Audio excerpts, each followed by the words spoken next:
Muy buenos días, tengan todos ustedes, sean muy bienvenidos en esta hora de la mañana de hoy sábado 29 de mayo del año 2021, bajo la sombra del Omnipotente, este ya acostumbrado espacio donde oramos, donde venimos al Señor, meditamos en su palabra, dándole gracias, glorificando su nombre por su misericordia, por su bondad, porque cada día nos muestra y nos demuestra y nos arropa con su sombra precisamente cada mañana, cada día de nuestras vidas. Quiero invitarle en esta mañana para que juntos abramos el Salmo 46, libro de los Salmos, capítulo 46, rápidamente, libro de los Salmos, capítulo 46. Dice la bendita palabra del Señor en este Salmo 46. Dice: al músico principal de los hijos de Coré. Salmo sobre Alamot. Dios es nuestro amparo y fortaleza, nuestro pronto auxilio en las tribulaciones. Por tanto no temeremos, aunque la tierra sea removida y se traspasen los montes al corazón del mar, aunque bramen y se turben sus aguas y tiemblen los montes a causa de su braveza. Del río sus corrientes alegran la ciudad de Dios, el santuario de las moradas del Altísimo. Dios está en medio de ella, no será conmovida. Dios la ayudará al clarear la mañana. Bramaron las naciones, titubearon los reinos. Dio él su voz, se derritió la tierra. Jehová de los ejércitos está con nosotros. Nuestro refugio es el Dios de Jacob. Venid, ved las obras de Jehová, que ha puesto asolamientos en la tierra, que hace cesar las guerras hasta los fines de la tierra, que quiebra el arco, corta la lanza y quema los carros en el fuego. Estad quietos y conoced que yo soy Dios. Seré exaltado entre las naciones, enaltecido seré en la tierra. Jehová de los ejércitos está con nosotros. Nuestro refugio es el Dios de Jacob. Bien, este salmo es un salmo complementario con el Salmo 45, con el Salmo 47 y con el Salmo 48. Este es un soprano, por decirlo así, si usted conoce de música. Es como un soprano en medio de un concierto. Este salmo se cree que hace parte de el cántico del pueblo de Israel después de haber cruzado el Mar Rojo. Cuando cruzaron el Mar Rojo, ellos cantaron victorias al Señor. Pues prácticamente podríamos decir que aunque tal vez Moisés no haya dirigido este cántico, se cree que posiblemente María, su hermana, fue quien dirigió este cántico, entre otros, recordando la victoria después que cruzaron el Mar Rojo, pero no solamente ellos recordaban la victoria del momento, es decir, el solo hecho de haber cruzado el Mar Rojo, sino ellos vieron la mano poderosa, están recordando la mano poderosa del Señor desde el momento en que el Señor los visitó en Egipto a través de Moisés, desde cuando hizo el anuncio que les libertaría. Así que este salmo tiene tres momentos de parte de Dios. Habla de la suficiencia de Dios, de la seguridad de Dios, pero también de la supremacía de Dios. O sea que quienes están cantando este salmo después de haber cruzado el Mar Rojo, entienden eso. Entienden que Dios ha sido suficiente, que en Dios están seguros y que Dios es el supremo soberano, el absoluto, el dueño, el creador de todas las cosas. Entonces mire que por eso es que ellos pueden decir, aunque la tierra sea removida, aunque brame el mar, es decir, tienen seguridad, saben y reconocen que el Señor ha sido suficiente para ellos porque les prometió sacarlos y los sacó. Prometió cuidarlos y los cuidó. Seguridad. Pero también reconocen que la obra, o mejor, el hecho de estar al otro lado del mar, no fue obra ni de Moisés, ni de Aarón, ni siquiera del mismo pueblo. Ellos reconocen que esa obra ha sido el mismo Dios. Entonces mire qué importante poder entender esto. Y me llama la atención específicamente el versículo 10, donde dice, estad quietos y conoced que yo soy Dios. Pareciera que Dios es quien habla. Y dice, seré exaltado entre las naciones de la tierra. Pero permítame rápidamente, le cito este mismo versículo en la Biblia traducción en lenguaje actual. Este mismo versículo 10. Leámoslo todo de una vez ya que la tengo aquí rápidamente. Dice, nuestro Dios es como un castillo que nos brinda protección. Dios siempre nos ayuda cuando estamos en problemas. Eso dice Biblia traducción en lenguaje actual. Dice el versículo 2, aunque tiemble la tierra y se hundan las montañas hasta el fondo del mar, aunque se levanten grandes olas y sacudan los cerros con violencia, no tendremos miedo. Y dice con signo de admiración, no tendremos miedo. Un río alegra a los que viven en la ciudad de Dios. Sus arroyos llenan de alegría el templo de Dios el Altísimo. La ciudad de Dios jamás caerá, porque Dios habita en ella. Dios mismo vendrá en su ayuda al comenzar el día. Cuando Dios deja oír su voz, se asustan las naciones, se tambalean los reinos y se estremece la tierra. Con nosotros está el Dios del universo.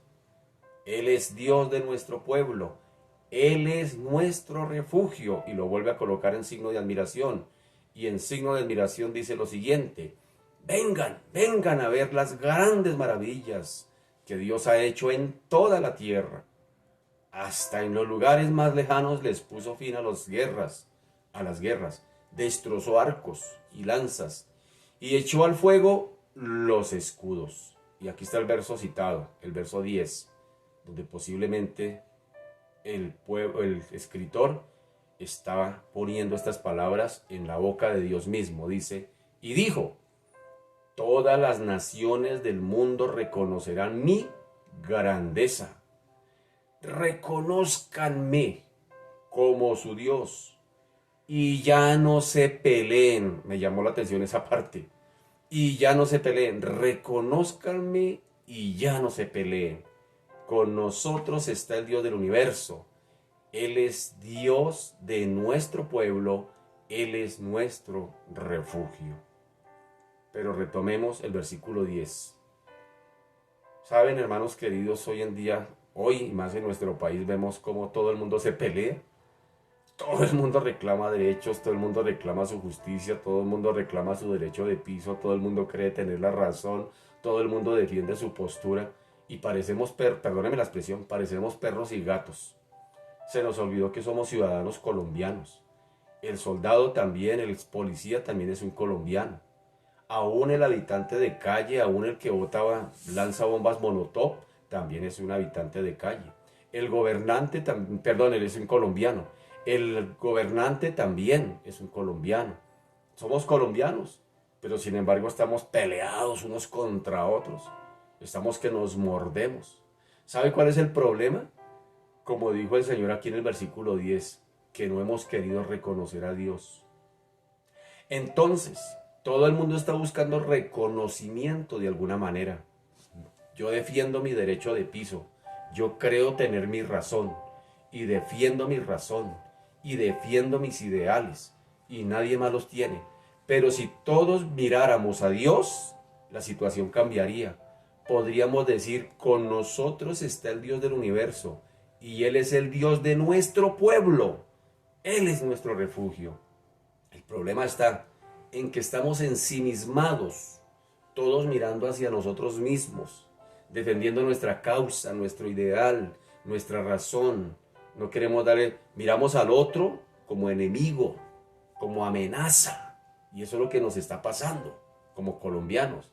Pero si miráramos, cambiáramos la mirada y miráramos hacia el Señor y miráramos su grandeza y miráramos su supremacía y miráramos su soberanía, pues hermanos queridos, todos nos rendiríamos al Señor y diríamos, el único que tiene derecho y el único digno de gloria es el Señor, y el único que es todopoderoso y el único dueño absoluto de todo es el Señor, y el único dueño y digno de honra, de gloria y alabanza es el Señor. Por eso el Señor dice en el versículo 10, y me llama la atención poderosamente esta expresión de lenguaje actual.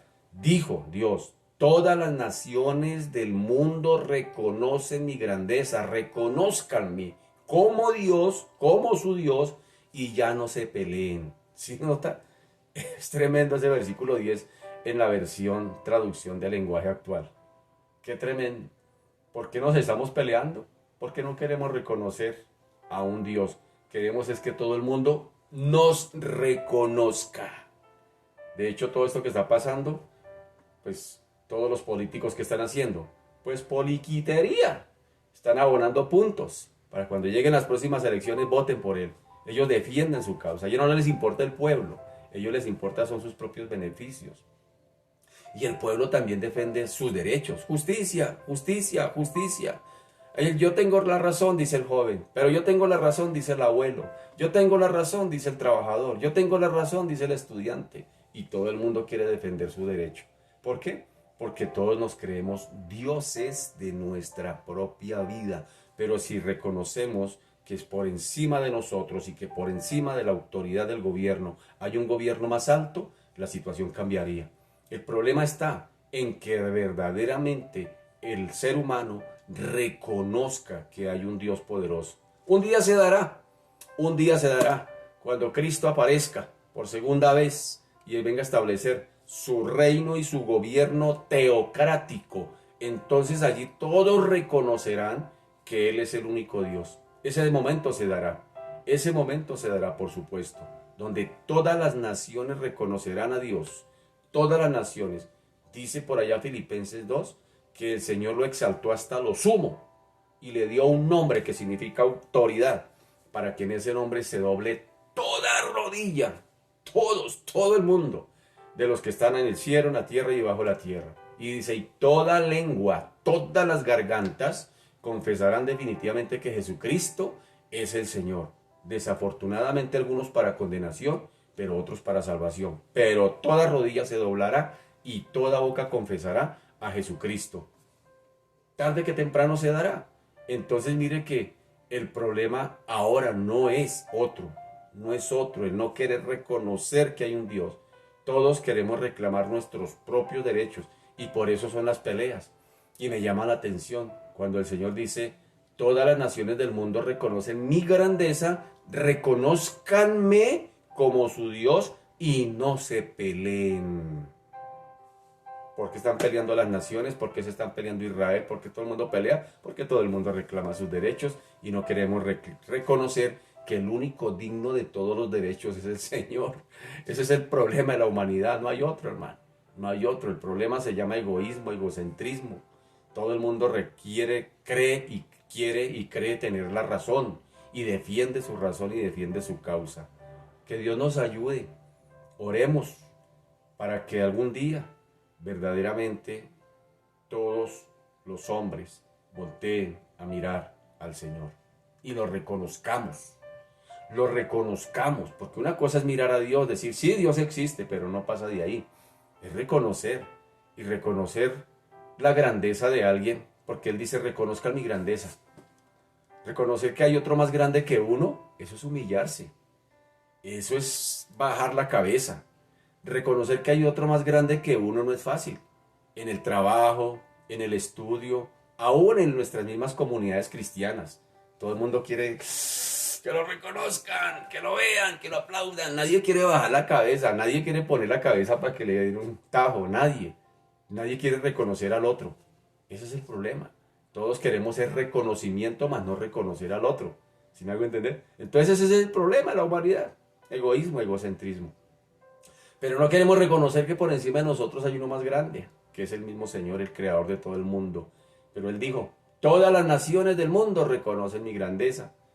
Y él pide, exige, reconózcanme como mi Dios, como su Dios, perdón, reconózcanme como su Dios.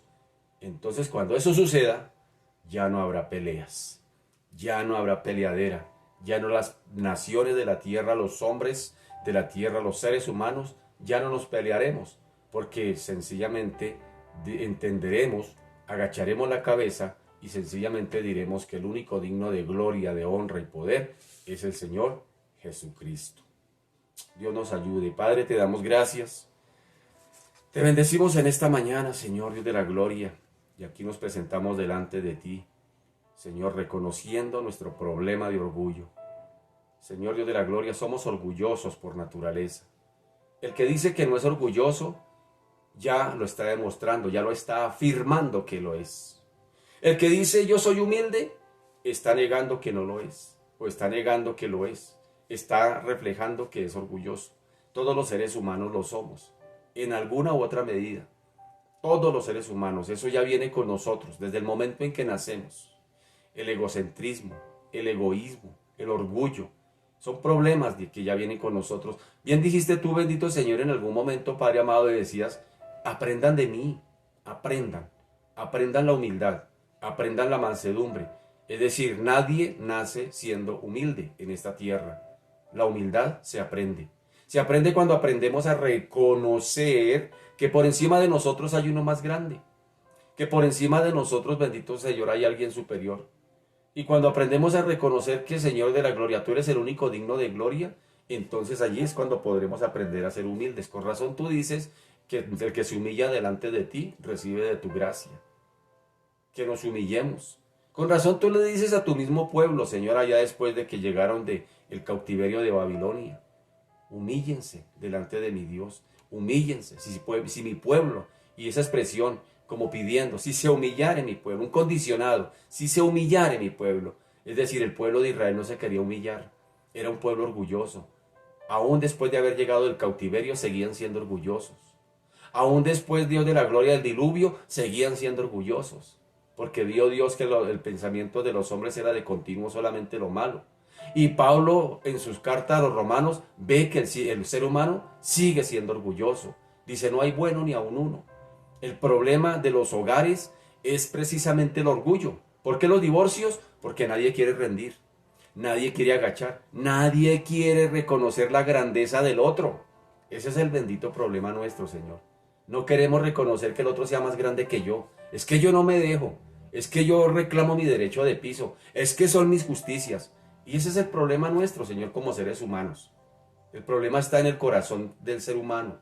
El orgullo, la arrogancia, el egocentrismo, el afán de buscar reconocimiento, el reclamar mi derecho de piso. ¿Cómo sí que a ese ya lo ascendieron y le aumentaron el sueldo si entró la semana pasada a la empresa? Y yo que llevo 20 años aquí dejando mis fuerzas y mis energías, nunca me han aumentado, nunca me han tenido en cuenta. Reclamo justicia. Esa es la situación de los seres humanos. En los hogares, el esposo reclama derecho de piso. Es que yo soy el que trabajo y el que proveo. Merezco que cuando yo llegue a casa me atiendan, me pongan la chancleta, me pongan agua tibia y me sirvan el café. Pero no está dispuesto a remangarse y ayudar a lavar la loza, por ejemplo. Todo el mundo reclama derecho de piso. La esposa dice, todo el día aquí en la casa, atendiendo los quehaceres, atendiendo a los niños. Cuando el esposo llega, lo mínimo que espero es que me ayude. Todo el mundo reclama derecho de piso. Los hijos. Es que yo no pedí que me mandaran me trajeran a este mundo. Ustedes son mis padres y ustedes tienen que responder por mí. Los padres. Es que yo lo traje a usted al mundo y si no fuera por mí usted no estaría. Todo el mundo, si tú te das cuenta, mi querido, mi querida, todo el mundo, desde cualquier orilla que sea, reclamamos derecho de piso. Y eso se llama orgullo. Con mayúscula y negrilla se lo digo. Ese es nuestro problema del ser humano, el orgullo, Señor Dios de la gloria, el no querer rendir, el no querer reconocer al otro, el no querer reconocerlo. ¿Por qué será que nosotros los seres humanos siempre buscamos lo malo en el otro? Ese es un mal que hay en toda la humanidad. Siempre buscamos el lunar en el otro para criticarlo, para señalarlo, para juzgarlo. Nunca queremos reconocerle sus virtudes. Es muy raro que a uno le digan, oiga, usted nunca dicen eso, porque siempre el ser humano quiere buscar los errores del otro, sencillamente porque él se cree más grande que él. Ese es el problema nuestro. El creer que somos más grandes que los demás, que somos mejores que el otro. El no querer reconocer la grandeza en el otro. Y el mismo Señor por ahí en alguno de los textos dice eso. Mire a los demás como superiores a sí mismo. ¡Qué difícil es! ¡Qué difícil es en el entorno en que nos movemos reconocer la grandeza del otro!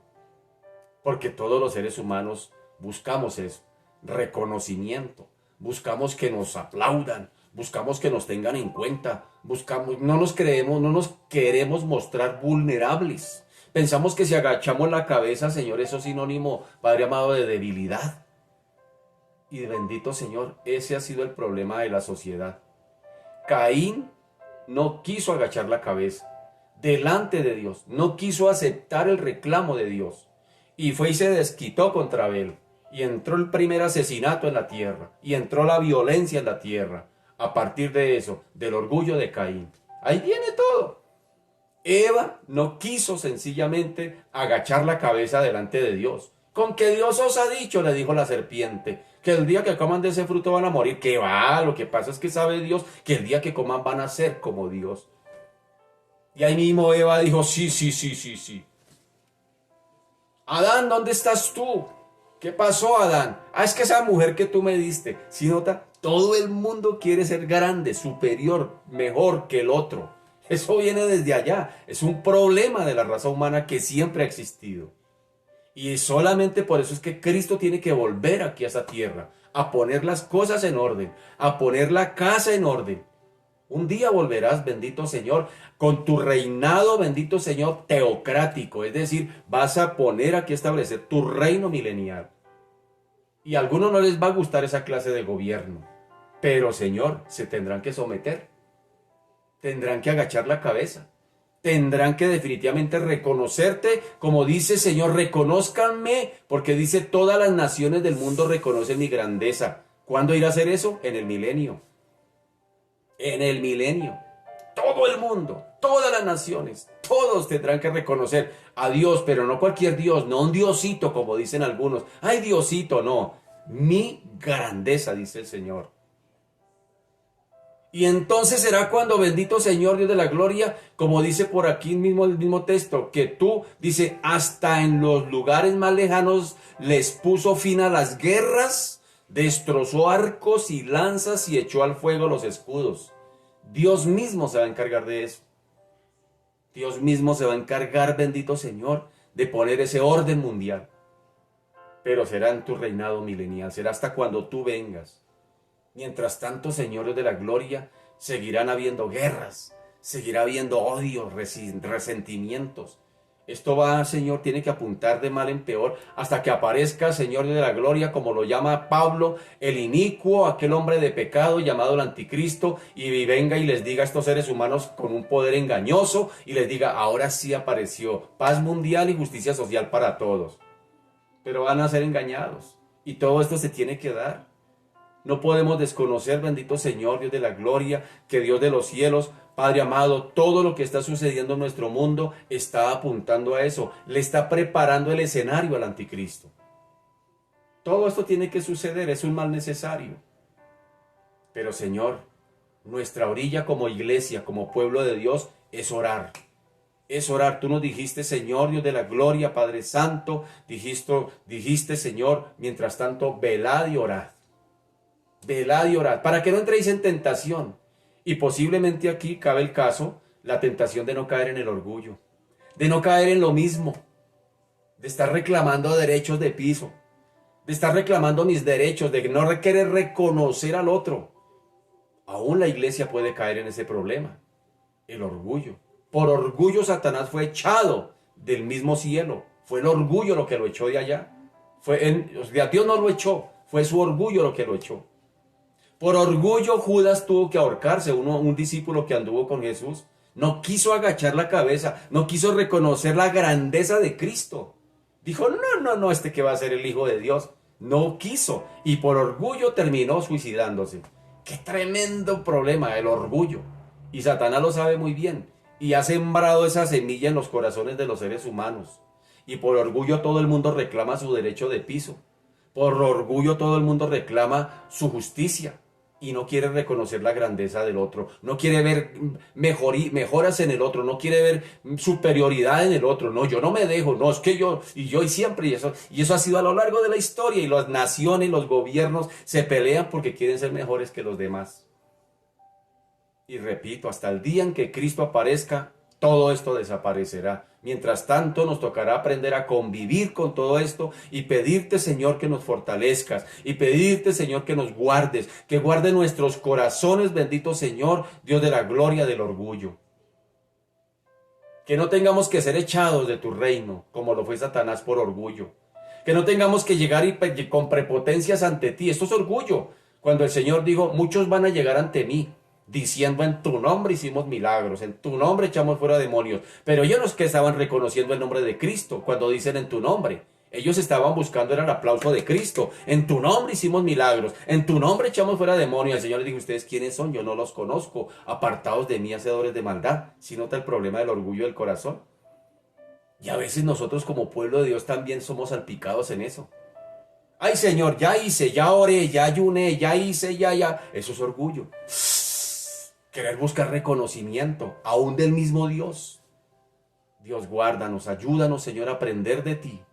A aprender de ti verdaderamente, Señor, a agachar la cabeza, a bajar, a menguar, como bien lo dijo, Juan el Bautista. Es necesario que yo mengüe, pero para que Él crezca. Señor Dios de la gloria, perdónanos. Perdónanos, Señor Dios de la gloria, porque aún entre nosotros mismos como ciudadanos del reino hay orgullo. Somos orgullosos. El peor problema es no querer reconocerlo. El que no quiere reconocer que es orgulloso ya está demostrando que lo es. Así de sencillo es. Padre Santo, ayúdanos por favor. Ayúdanos a humillarnos cada día delante de ti. A reconocer, bendito Señor Dios de la gloria, que el otro también es Señor de los cielos, como dice la Escritura, es superior a nosotros mismos. Así lo dice la Escritura, reconozcan al otro como superiores a ustedes mismos. Y aquí el Señor sencillamente está tratando, benditos señores, con el corazón humano. Cuando dice humíllesen, aprendan la humildad. Es prácticamente diciéndonos, bendito Señor, que tenemos que trabajar en esa área. Esa área, bendito Señor, que llevó a Satanás a ser echado del cielo. Esa área que llevó al hombre, Señor, a llevar, Dios de la gloria, la hecatombe, bendito Señor, por el pecado. El hombre pecó por orgullo. Quiso ser igual a Dios. No quiso someterse a Dios. No quiso someterse a la voluntad de Dios desde el principio. Quiso hacer su propia voluntad. Quiso, Señor Dios de la gloria, creer que era Dios. Y a lo largo de la historia de la humanidad ha sido así. Por eso, Señor dice, yo resisto a los soberbios, pero doy gracia al que se humilla. Señor Dios de la gloria, al cielo no entrará el orgullo, mi querido. El orgullo fue echado del cielo en la figura de Satanás mismo. ¡Qué tremendo eso! Y si tú tienes esa semilla, nos toca empezar a trabajar en eso. Porque, Señor Dios de la gloria, el peor problema es el querer, o mejor, el no querer reconocerlo. A veces nosotros decimos, no, yo no soy orgulloso. Ya con esa expresión estamos confirmando que lo somos. Señor, ayúdanos. Ayúdanos. Ayúdanos a que verdaderamente nos podamos humillar bajo tu poderosa mano. Como dice la Escritura, que nos humillemos bajo la poderosa mano de Dios. Que reconozcamos que tú eres el único Dios. Ayúdanos, Señor, como seres humanos. Oro por esta humanidad. Oro por esta humanidad. Oro por esta humanidad. Que llegue un día, bendito Señor, y por supuesto que va a llegar, en que todas las naciones, bendito Señor, reconozcan tu grandeza. Ayúdanos, Señor Dios de los cielos. Ayúdanos, bendito Padre amado. Oro por el pueblo de Dios. Porque también, Señor de la gloria, hemos caído, Señor, en este engaño del orgullo. En nuestras comunidades también reclamamos derecho de piso. Es, Padre amado, Dios de la gloria, Señor Dios de la gloria, un problema aún dentro de nuestras mismas comunidades cristianas. El no querer reconocer, bendito Señor, el orgullo. ¿Cómo sí que ese? ¿Cómo es que ese que llegó ayer a la iglesia ya lo tienen predicando? ¿Cómo sí? Y cosas de ese tipo vemos nosotros, aún dentro de nuestras comunidades. También somos orgullosos, Padre amado. Y hoy te pedimos nos perdones y pedimos nos ayudes, bendito Señor, a trabajar en esa área de nuestros corazones. Ayúdanos, por favor, porque como dije hace un momento, a tu cielo no entrará cosa inmunda, y el orgullo para ti, en tu santidad y justicia, eso es inmundo. No entrará el orgullo, el corazón orgulloso no podrá entrar al reino de los cielos. Ayúdanos, bendito Señor. Ayúdanos a trabajar en esa área, a reconocer, bendito Señor, empezar por ahí, por reconocer que somos orgullositos. Ayúdanos a entender eso, bendito Señor. Ayúdanos, por favor, a reconocer tu grandeza. Y por qué no, a reconocer la grandeza en el otro. Señor Dios de la gloria, no todas nos las ganamos nosotros. Hay peleas que son perdibles y hay peleas que son ganables. Y las peleas perdibles, ¿para qué pelearlas si ya se perdieron? Hay que pelear las ganables. Y una de esas peleas es precisamente contra nosotros mismos. El reconocer, bendito Señor, que somos orgullosos. Ayúdanos, bendito Señor. Hoy te lo pedimos en el nombre de Jesús. Hoy te lo pedimos en el nombre de Jesús. Extiende tu misericordia sobre nuestras vidas. Señor, venimos ante ti porque dice que nos acerquemos confiadamente al trono de la gracia y que allí hallamos gracia y misericordia para el oportuno socorro. Necesitamos de tu gracia, Señor, para poder, bendito Señor, Dios de la gloria, Padre amado, Señor, Dios de los cielos, Señor, ser hijos que te agradan. Pues necesitamos de tu gracia, bendito Señor, para que verdaderamente podamos reconocer que somos orgullosos. Necesitamos de tu gracia, bendito Señor, para que, bendito Señor, podamos trabajar, Dios de la gloria, en ese orgullo, Señor, y darle duro hasta que lo quitemos de nuestra vida. Ayúdanos, bendito Señor.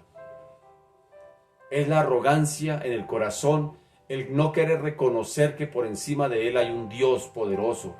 Señor, Dios de la gloria. El ser humano no te quiere reconocer. Dice Pablo, Dios de la gloria, que no le dieron gloria a Dios, que no lo glorificaron como a Dios, ni le dieron gracias. Señor Dios de los cielos, oramos a ti por esta humanidad. Extiende tu misericordia, extiende tu misericordia. Ayúdanos, Señor, que tú seas nuestro oportuno socorro para poder, bendito Señor Dios de la gloria, Padre amado, reconocer que tú eres el único Dios digno de honra, de gloria y de poder. En el nombre de Jesús. Amén y amén. Bien, mis amados, muy buenos días a todos ustedes. Sean bienvenidos una vez más. Dios nos ayude. Dios nos ayude, Dios nos ayude, Dios nos ayude. Que definitivamente podamos menguar. Me llama la atención eso. Al cielo no entrará el orgullo. Y nosotros somos orgullositos por naturaleza. Que Dios nos ayude, que Dios nos ayude. Bien, mis amados, pues vamos a ver precisamente hablando del orgullo, de no querer reconocer, de no querer mostrar, de no querer mostrarnos frágiles. Pues vamos a mirar desde el Evangelio de Juan del capítulo 12 de lo que estamos estudiando en el versículo 4. Capítulo 12, versículo 4. Mire lo que pasó. Dice la bendita palabra del Señor en el capítulo 12 del Evangelio de Juan capítulo 12, versículo 4. Y dijo uno de sus discípulos, Judas Iscariote, hijo de Simón, el que le había de entregar, ¿por qué no fue este perfume vendido por 300 denarios y dado a los pobres? Pero dijo esto no porque se cuidara de los pobres, sino porque era ladrón, y teniendo la bolsa sustraía de lo que se echaba en ella. Entonces Jesús dijo, déjala, para el día de mi sepultura he guardado esto, porque a los pobres siempre los tendréis con vosotros, mas a mí no siempre me tendréis. Entonces Jesús dijo, déjala, para el día de mi sepultura he guardado esto, porque a los pobres siempre los tendréis con vosotros, mas a mí no siempre me tendréis. Gran multitud de los judíos supieron entonces que él estaba allí y vinieron, no solamente por causa de Jesús, sino también para ver a Lázaro, a quien había resucitado de los muertos.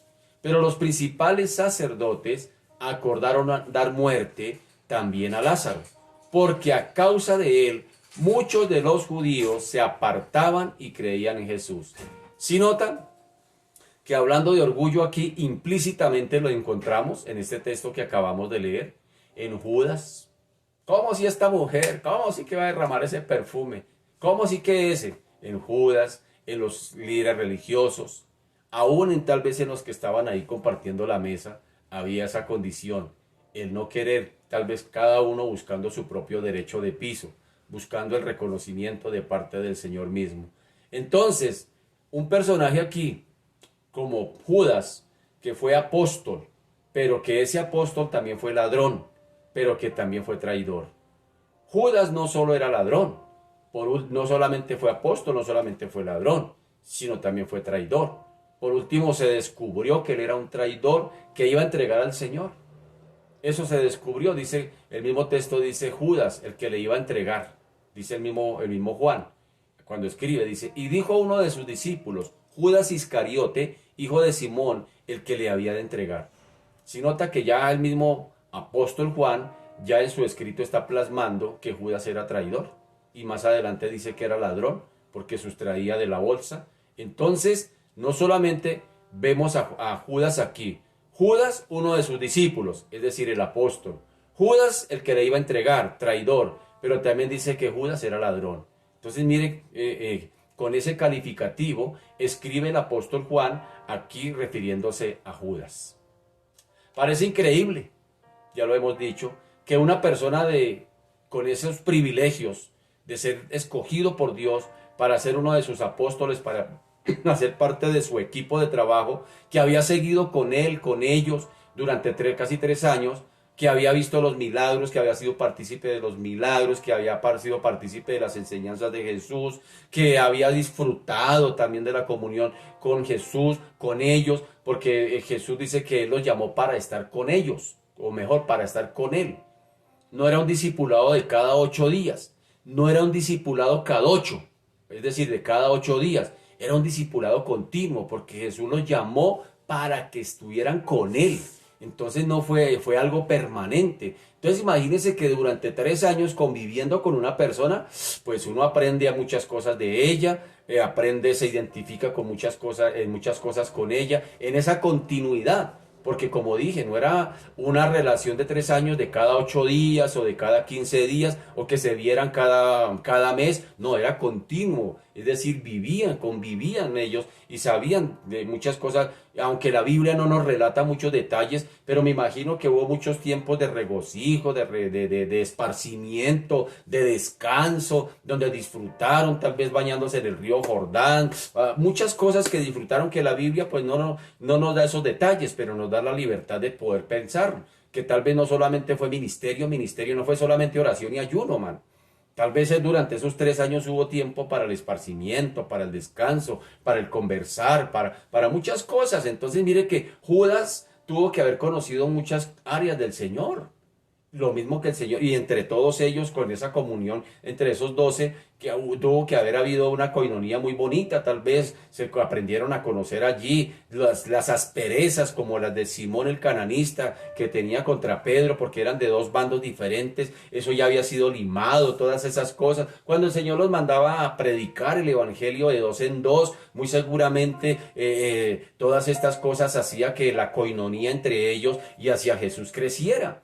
Entonces parece increíble por eso que alguien que haya estado con ellos, compartiendo con ellos, fuera capaz de tomar una decisión así. Resulta difícil saber qué pudo pasar en la mente de Judas durante ese tiempo.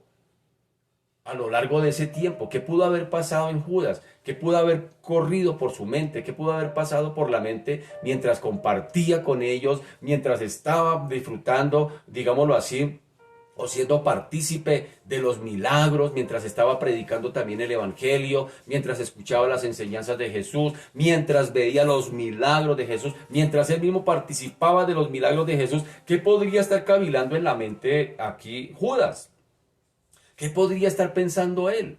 Decíamos en días anteriores que él era un especialista en la actuación, era un especialista en disimular, era un especialista en el disimulo, en el actuar, aún en cambiar su manera de lenguaje para no desentonar con los demás discípulos, hago la claridad.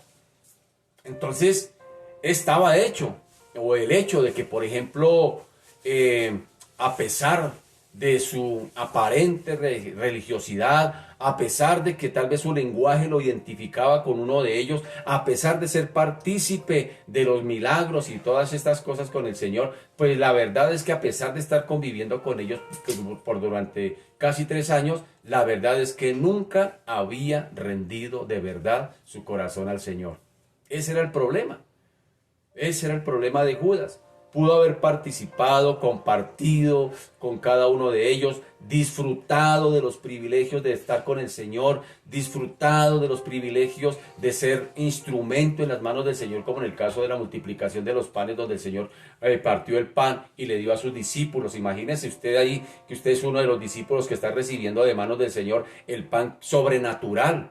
De hecho, se cree que cuando el Señor compartía el pan, los que recibían era un pedazo de pan, es decir, en el tránsito de recibir el pan, en ese momento era donde se daba el milagro, es decir, ellos iban a recibir un pedazo, pero cuando llegaba a las manos era uno completo, ahí era donde se forjaba el milagro, algunos dicen eso, pero sea como sea, ellos fueron partícipes de ese milagro, ellos tuvieron la oportunidad de ser usados por el Señor para que pudieran ver en manos propias y sentir en carne propia el milagro, y tal vez Judas no fue la excepción.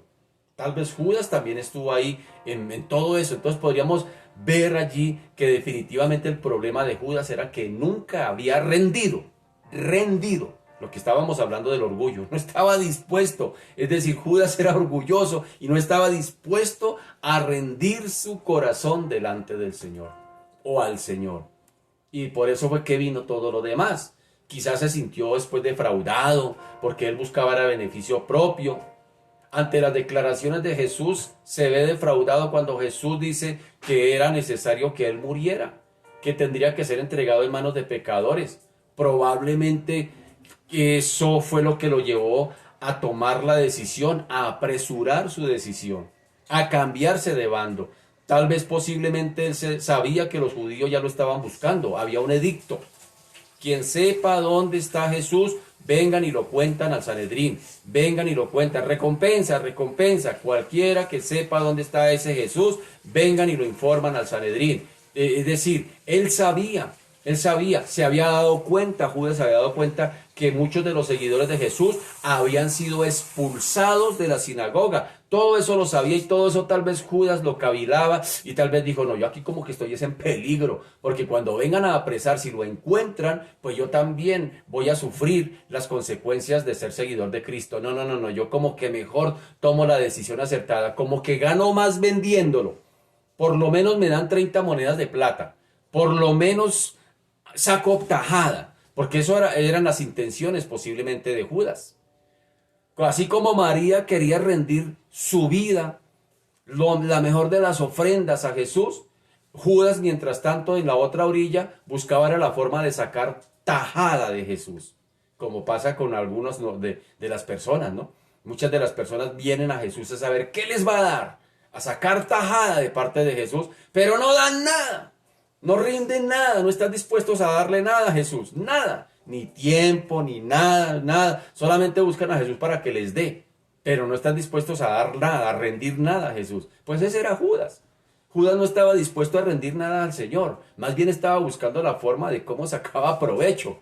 Y en este caso, como él era el que llevaba la bolsa, como él era el que llevaba las finanzas, pues imagínese, porque era codicioso, era ladrón. El problema del ladrón no es el... Porque a algunos, si usted va a orar por alguien que es ladrón, no ore, Señor, reprendo ese espíritu de ladronismo. No, eso no es espíritu de ladronismo, eso es espíritu de codicia. La codicia es querer tener lo que tiene el otro sin ningún esfuerzo. Eso se llama codicia. Entonces, por codicia es que la gente roba, porque quiere tener lo del otro sin ningún esfuerzo, a la fácil. Entonces ese era Judas. Judas era codicioso, Judas era egoísta, Judas era egocéntrico, Judas era orgulloso, creía que era mejor que los otros.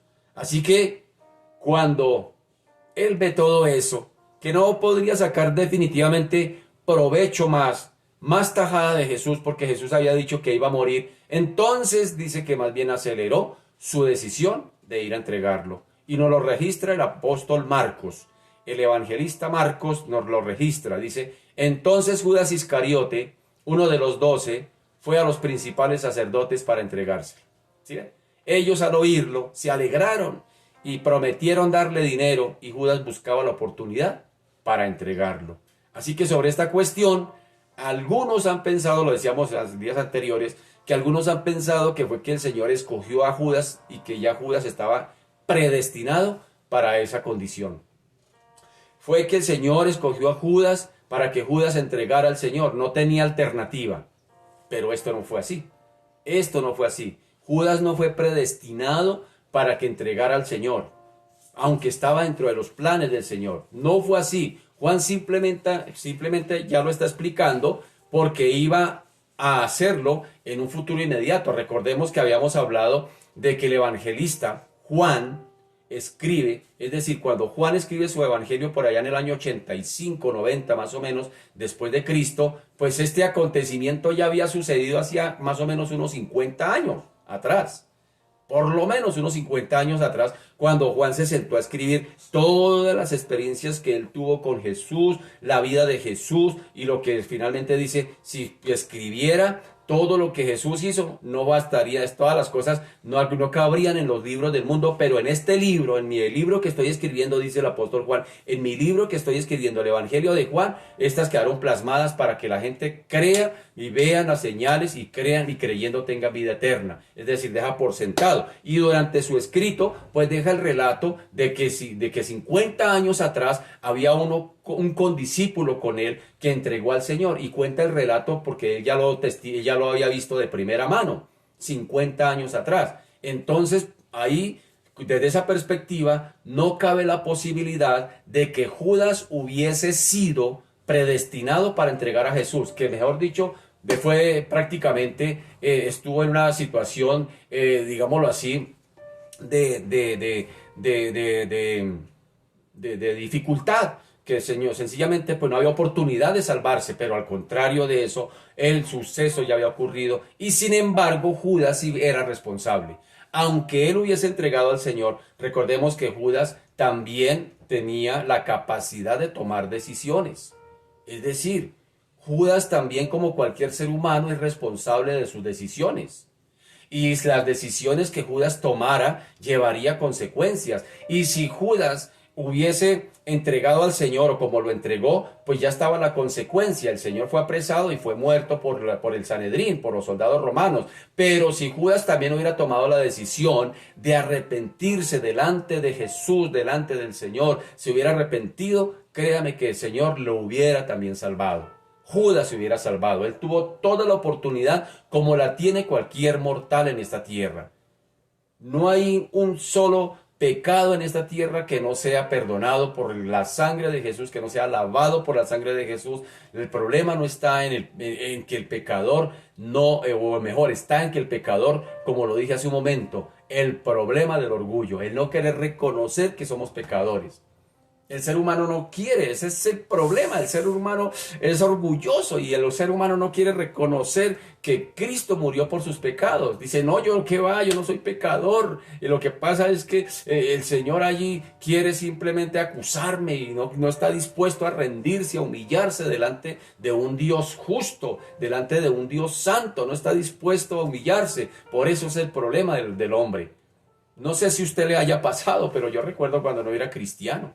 Cuando yo no era cristiano, yo miraba a los cristianos y yo tuve compañeros de trabajo cristianos y yo decía, ay, tan chévere ser uno como él. Vea, esa persona, ese muchacho, se ve que es aplomadito, se ve que es juicioso, chévere, pero es que yo no puedo. Pero saben, hermanos, que cuando estaba con demás personas y empezaba a burlarme de ellos, ese es el orgullo. Uno no quiere reconocer su falencia, pero cuando está en el secreto del corazón uno reconoce que definitivamente necesita un Salvador, pero no lo quiere reconocer públicamente porque sencillamente es orgulloso. Ay, por eso es cuando llegamos a Cristo, por eso a algunos les daba pena decir que eran cristianos, y hasta el día de hoy les da pena. Eso se llama orgullo. El decir, es que a mí me da pena que me descubran que soy cristiano. Eso es orgullo, eso no es pena, es orgullo. El que dice, qué pena por esta razón, sencillamente es orgullo. Hay aquí gente que no habla abiertamente de Cristo, le da pena. Eso no es pena, mi querido, eso es orgullo. Porque se cree vulnerable, porque nadie está dispuesto. Así que Judas tenía toda la oportunidad de haberse arrepentido, pero su orgullo, su corazón orgulloso, altivo, arrogante, no se lo permitió. Pudo más su orgullo, pudo más su avaricia, pudo más su condición altiva y no quiso ni estuvo dispuesto de rendirse ni a pedir perdón delante del Señor y mucho menos de sus condiscípulos porque los estaba robando a ellos también. Caso distinto, ¿se acuerdan del chiquitín? De Zaqueo, que se subió a un árbol cuando Jesús iba a pasar por allá. Ese tipo sí se rindió. Él dijo, no importa, y públicamente dijo, voy a devolverle a la gente lo que le he robado 4 veces, lo voy a devolver todo. Eso es querer rendirse, eso es humillarse.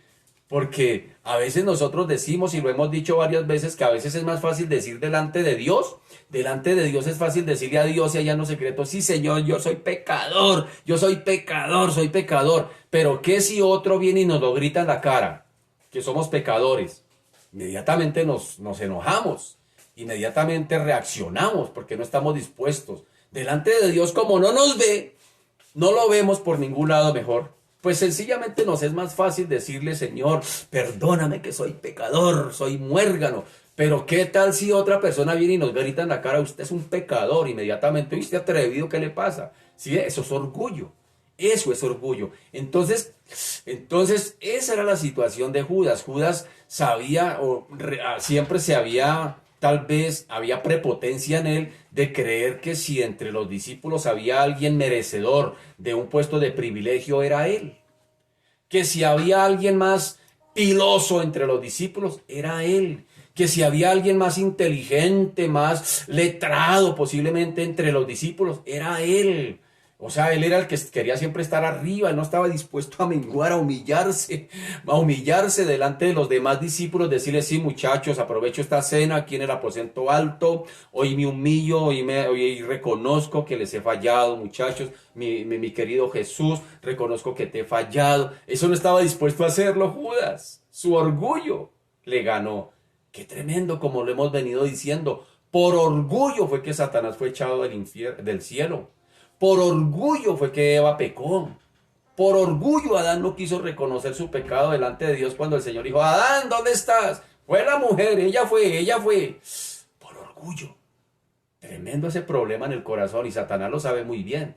Por eso quiere sembrar siempre esa semillita en los corazones.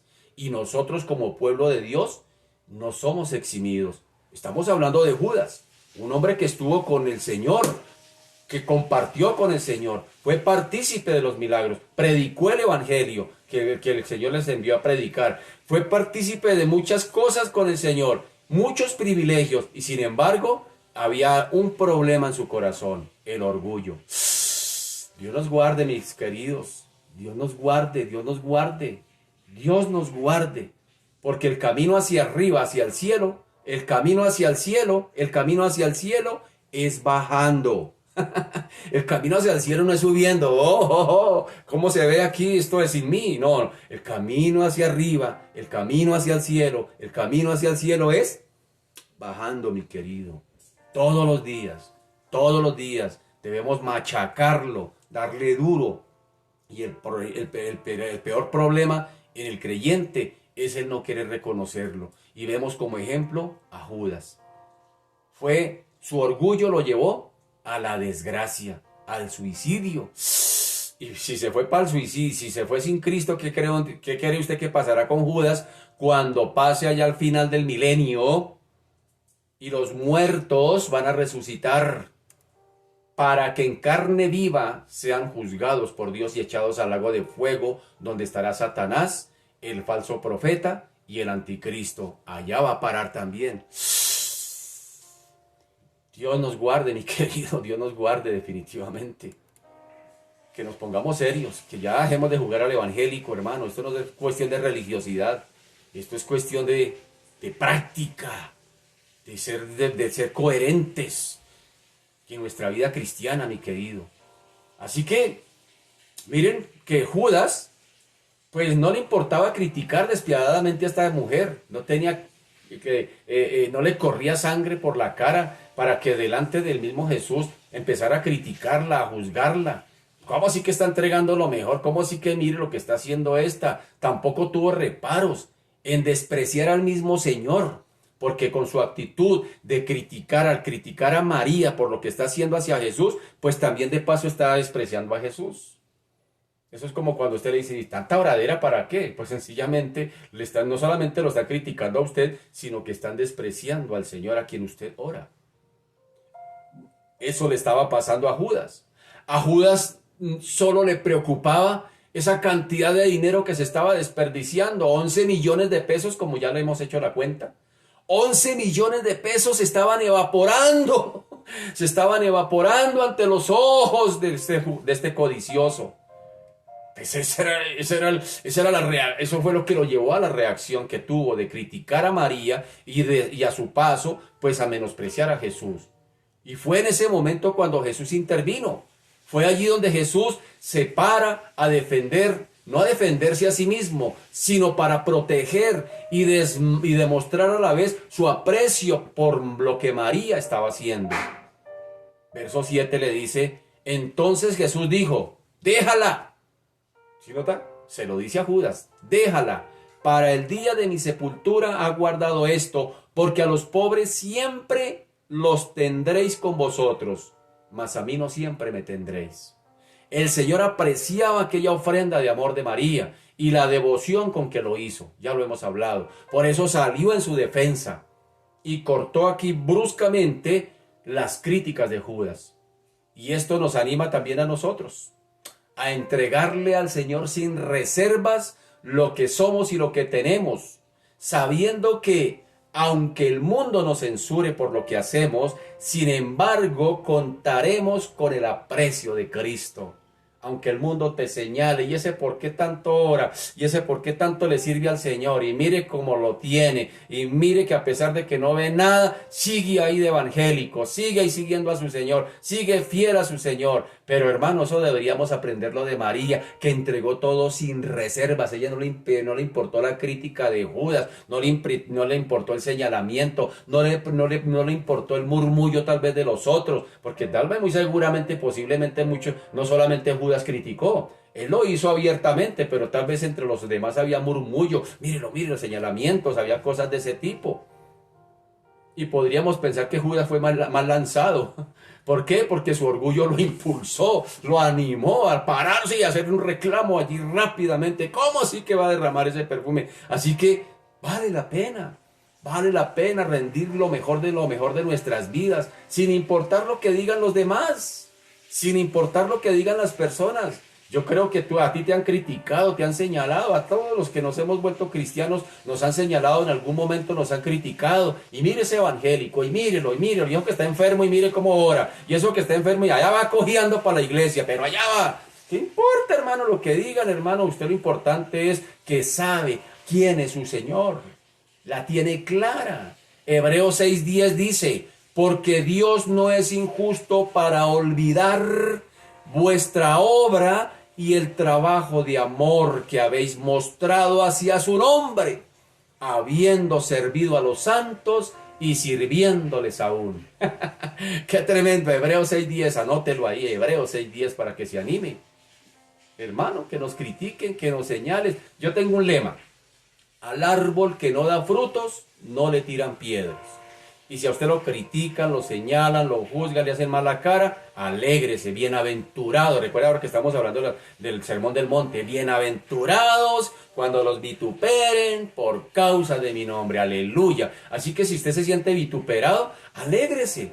Y dígale a quien lo vitupera, dígale, vitupéreme más, porque eso me hace bienaventurado delante del Señor. ¡Qué tremendo! Así que el Señor no solo elogió a María por lo que había entregado, sino que también quiso llamar la atención de sus discípulos por su aguda percepción, es decir, la aguda percepción que había en María de aceptar la muerte de Jesús con esta ofrenda generosa, cosa que no habían hecho ellos, a pesar de que el Señor había participado con ellos. Mire que andar con el Señor, ellos habían andado con el Señor. El Señor ya varias oportunidades les había dicho que iba a ser entregado a la muerte. Miren eso, Y hasta donde yo sé, en ninguno de los textos encuentro que el Señor le diga a Marta, a María y a Lázaro, que les diga, el Hijo del Hombre va a ser entregado en manos de pecadores. No lo encuentro por lo menos. Se lo dijo a sus discípulos. Y sin embargo, esta mujer con su ofrenda tuvo una percepción mucho más alta que la de ellos. ¿Por qué? El Señor ya lo había dicho, que sería la última etapa de su ministerio, que Él ya había anunciado que iba a morir. Alguno de los textos está en Marcos 8:31, dice, y comenzó a enseñarles que le era necesario al Hijo del Hombre padecer mucho y ser desechado por los ancianos, por los principales sacerdotes y por los escribas, y ser muerto y resucitar después de 3 días. Esto les decía claramente. Entonces Pedro le tomó aparte y comenzó a reconvenirle. Ya conocemos la historia cuando el Señor tiene que decirle, apártese de mí, Satanás. ¡Qué tremendo! Y Marcos 9:31 dice, porque enseñaba a sus discípulos y les decía, ¿a quién les está enseñando? Aquí no dice que ni a Marta ni a María, dice a sus discípulos. Y les decía, el Hijo del Hombre será entregado en manos de hombres y le matarán, pero después de muerto resucitará al tercer día. Y Marcos vuelve y lo plasma. 3 veces Marcos, aquí me llama la atención que Marcos es quien plasma esto, porque Marcos presenta a Jesús como el siervo sufriente de Dios. Por eso Marcos se interesa en reteñir, en recalcar y en resaltar la muerte del Señor, porque es su obra como siervo sufriente de Dios. Entonces Marcos 10 vuelve y lo dice. Iban por el camino, subiendo a Jerusalén, y Jesús iba delante, y ellos se asombraron y le seguían con miedo. Entonces, volviendo a tomar a los 12 aparte, les comenzó a decir las cosas que le habrían de acontecer. He aquí subimos a Jerusalén, y el Hijo del Hombre será entregado a los principales sacerdotes y a los escribas, y le condenarán a muerte, y le entregarán a los gentiles, y le escarnecerán, le azotarán, y escupirán en él, y le matarán, mas al tercer día resucitará. Si nota, la percepción de María al derramar el perfume les está demostrando a los discípulos que está mucho más alta que los mismos discípulos tienen. El Señor ya les había anunciado a ellos y ellos ni se inmutaban. Es más, después de la resurrección inclusive estaban por allá escondidos llenos de miedo. A mí me dicen eso, si yo hubiera andado con Jesús posiblemente, no sé, y Jesús me dice, voy a ser muerto, pero el tercer día voy a resucitar. Yo por lo menos por curiosidad, yo hago las cuentas, digo, bueno, hoy murió el Señor, muestre a ver, hoy posiblemente me voy para la tumba y me estoy allá con un termado de tinto, hermano, esperando a ver a qué momento se da. Pero esto ni por curiosidad. Qué tremendo. Los apóstoles se negaban a aceptar ese hecho, mientras que María ya lo estaba aceptando con el solo hecho de derramar su perfume allí, con el solo hecho de hacer este acto, ya ella está reconociendo que definitivamente Jesús era la resurrección y la vida. Y sin embargo, los discípulos que habían andado con Jesús todavía estaban cortos en esa percepción. A pesar de la claridad con la que el Señor les hablaba, ellos seguían, era más bien pensando que iba a Jerusalén para definitivamente, iba a ir allá para postularse definitivamente como el político, como el rey político que él había anunciado, que ellos tenían la percepción de él. Los discípulos también tenían esa percepción de que Jesús iba a ser un líder político. Tal vez Pedro, tal vez el mismo Judas, todos ellos tenían esa percepción de que el Señor iría a Jerusalén definitivamente ahora sí a dar un golpe de estado allí a Pilato y a todos aquellos y sentarse ahora sí en el gobierno. Eso es lo que ellos pensaban. Pero en ese contexto parece que María fue la única que había entendido y aceptado de corazón las enseñanzas del Señor. ¿Acerca de qué? De la proximidad de su muerte, proximidad de su muerte, aunque ella posiblemente no fue receptora, tal vez no sé, de oídas lo escuchó, tal vez, pero el Señor no se lo enseñó claramente a ella, como lo hizo con sus discípulos. Así que, ¿cómo llegó a tener esa visión tan clara? ¿Cómo llegó María a entender lo que los discípulos no entendían? Seguramente estando a sus pies. ¿Se recuerda que ella era una mujer que se la pasaba escuchando allí las enseñanzas de Jesús? Posiblemente en algún momento receptivo, ella tal vez el Señor no se lo dijo claramente, pero el Señor en algunas de sus enseñanzas se se le zafó y María las agarró rápidamente. Es decir, María cuando estaba a los pies de Jesús, ella no iba a bostezar, ella no iba a rascarse allá, ay señora, ya se va, ya se va, como decía por ahí en una película, en una novela, o en una serie que había de chistes, ya se va. No, sencillamente ella cuando estaba a los pies de Jesús estaba en sintonía, ella estaba desconectada totalmente de lo externo porque ella se conectaba definitivamente con el Señor, no quería escapar detalle, escuchaba sus enseñanzas, escuchaba lo que el Señor decía y tal vez en alguna de esas enseñanzas al Señor tal vez posiblemente se les zafó y María la agarró rápido, uy, el Señor va a morir, uy, el Señor va a ser entregado en manos de pecadores, uy, el Señor, y se está acercando la hora y tal vez eso fue lo que hizo que ella definitivamente acelerara su condición y dijo, tengo que llevar lo mejor de lo mejor porque esta es mi oportunidad, no tengo otra. María sabía muy bien lo que estaba haciendo. Se dio cuenta perfectamente de que en poco tiempo Jesús sería entregado a la muerte por sus enemigos. Ella lo entendía. Pero antes de eso ella quería honrarlo en forma especial. Le debía tanto a Jesús que ella no quería dejar escapar ese detalle. Sin embargo, el tiempo se acababa. Quizás esta sería la última oportunidad que tenía el tenerlo allí en casa. No tenía otra oportunidad. Era la única que tenía y tal vez la última. Ya no habría otra. Y ella la tenía clara. Dijo, hay que aprovecharla. Y aprovechó aquella cena para ungir sus pies. No escatimó. Ni siquiera que ese perfume fuera costoso. Jesús atribuyó entonces a este acto de María un profundo significado. El Señor dijo que era para el día de su sepultura que ella había guardado eso. Estaba aceptando esta unción. El Señor tampoco rehusó. El Señor tampoco le dijo, ay no María, ¿cómo va a hacer eso? No María, ustedes necesitan eso para que más adelante pues miren a ver cómo conviven. No María, no. El Señor no la dejó, no le estorbó. El Señor permitió que ella viniera y derramara ese perfume. ¿Será que el Señor no sabía también que ese perfume era costoso? Por supuesto. Pero el Señor sencillamente no le estorbó. Él aceptó que María hiciera este acto de unción, como si tuviera el valor de su embalsamiento. Es decir, el Señor, por eso el Señor dice, para el día de mi sepultura he hecho esto. El Señor también entendió lo que María estaba haciendo y no le estorbó. A pesar de que el Señor tal vez posiblemente sí vio que lo que ella estaba derramando ese perfume era costosísimo, sin embargo el Señor no le estorbó, no dijo, guarden, no ahorren, no, yo finalmente ya voy a morir dentro de unos 5 días, ustedes no ahorren, ustedes son los que se quedan. No, el Señor permitió. Qué bonito eso, qué bonito eso. El Señor no nos coacciona, no nos coarta cuando queremos dar lo mejor de lo mejor. El Señor no nos dice, ay, no se retire de trabajar porque entonces ¿de qué va a vivir? No, siga trabajando, siga su trabajo, siga ya ganándose su salario porque entonces ¿de qué va a vivir? No, Señor, si usted se ponga, hermano, el Señor le permite que usted lo haga porque Él es nuestro sustentador. Él quiere mostrar su gloria, Él quiere mostrar su grandeza. Él quiere mostrar que nosotros verdaderamente somos adoradores y que le adoramos. Es lo que Él quiere. Entonces, Él no le estorbó a María. Fue un servicio un servicio del que fueron inclusive privadas las otras mujeres. Las otras mujeres se perdieron esa oportunidad.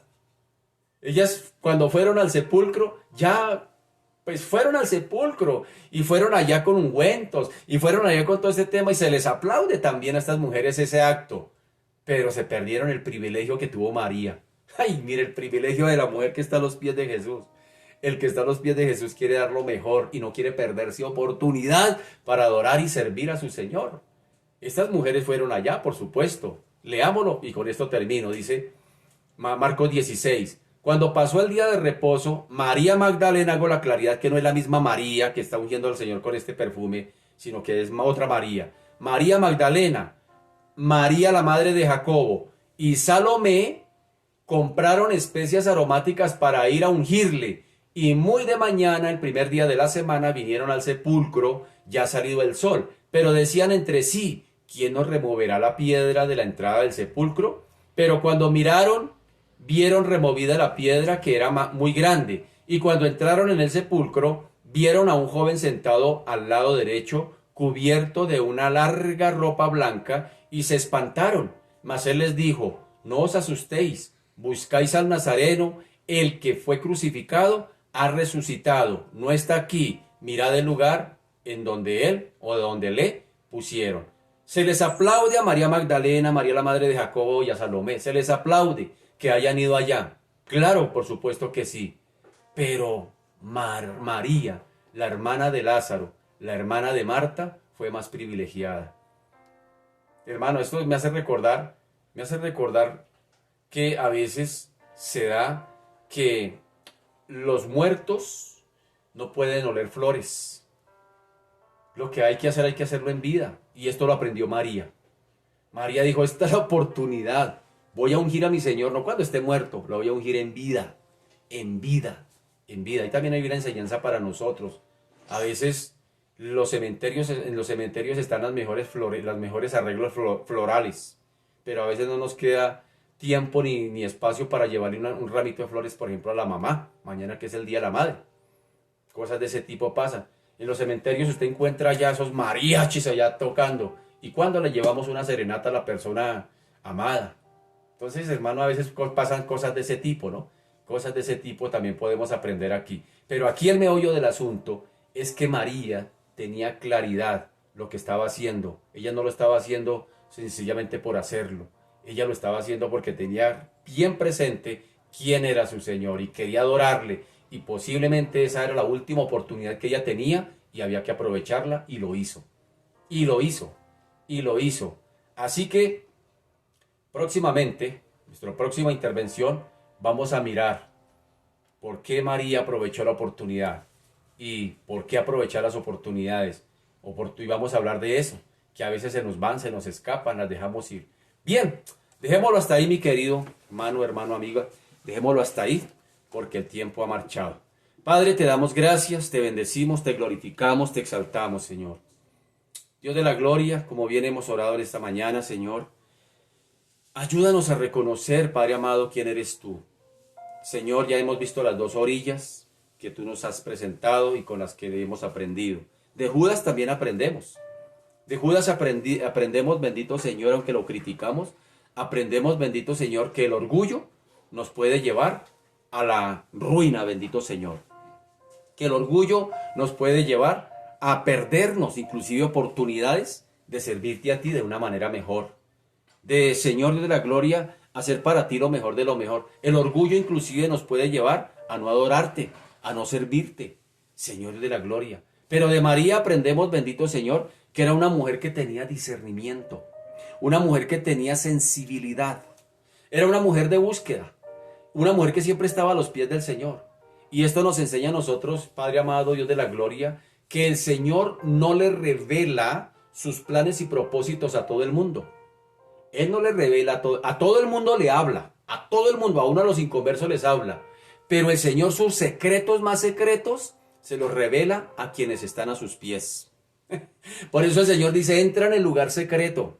Y el lugar secreto posiblemente no es un lugar secreto físico, es decir, de corazón a corazón, donde el Señor nos cuenta lo que está por hacer secretamente. Yo siempre he dicho que la oración es como, el que ora es como el que se sube en uno de los pinos, en un bosque de pinos, pero se sube en un pino y ve más allá que lo que otros ven. Porque el Señor, Señor de la gloria, a todos les habla.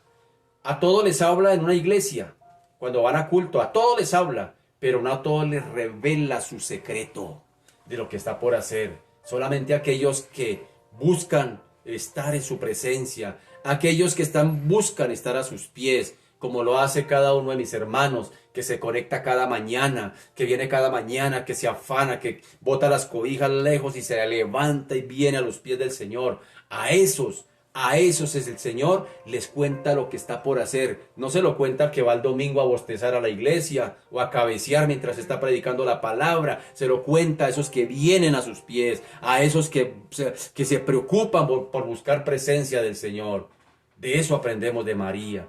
Eso aprendemos de María. Señora, llévanos a ser como ella, Padre amado, a ser una mujer de búsqueda, a ser una mujer, bendito Señor, de la gloria, de adoración, Señor, que no escatimemos nada, bendito Señor, para traerlo a tus pies, bendito Señor, Dios de la gloria. Hoy te damos gracias, hoy te bendecimos, hoy te glorificamos. Que, Señor, estemos dispuestos a dar lo mejor de lo mejor a ti, porque como bien dice tu palabra en Hebreos 6:10, porque Dios no es injusto para olvidar vuestra obra y el trabajo de amor que habéis mostrado hacia su nombre, habiendo servido a los santos y sirviéndoles aún.